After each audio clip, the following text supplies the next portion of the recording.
Je voulais commencer juste par...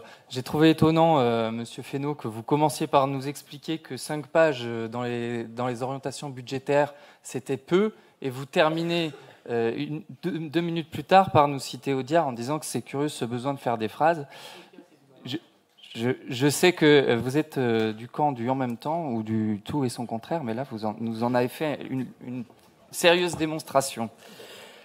Sinon, vous venez aussi nous chercher sur le manque d'ambition, sur notamment les baisses de gaz à effet de serre.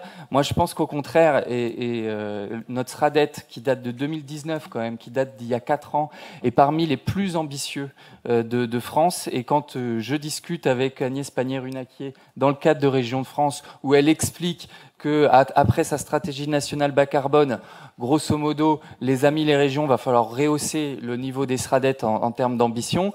Elle nous concède assez rapidement aussi, quand on discute avec François Bonneau et elle, qu'on est parmi ceux qui certainement ont déjà les ambitions les plus avancées, et que donc je pense sincèrement que l'enjeu pour notre région, c'est de développer des outils pour passer à l'acte, pour être plus dans l'opérationnel. Et j'en profite donc pour terminer sur l'AREC, où je voudrais saluer la création de l'AREC qui a eu lieu début octobre, où il y a eu une 60aine de membres fondateurs qui ont permis la création de cette agence régionale, et que 2024, ça sera l'année du lancement effectif de l'offre de service de cette agence.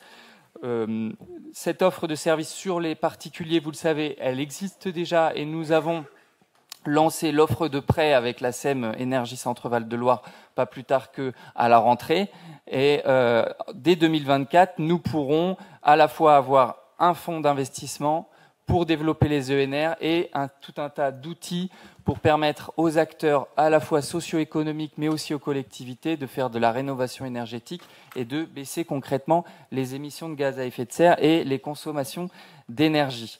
Voilà, l'enjeu pour 2024, budgétairement parlant sur cet AREC, c'est d'amorcer la pompe. C'est pour ça que vous y retrouvez à la fois, et vous y retrouverez dans le budget à la fois des choses en investissement pour préparer et pour capitaliser le futur fonds d'investissement, la future société publique locale, mais aussi de l'argent en fonctionnement pour notamment embaucher les premières équipes et lancer les activités.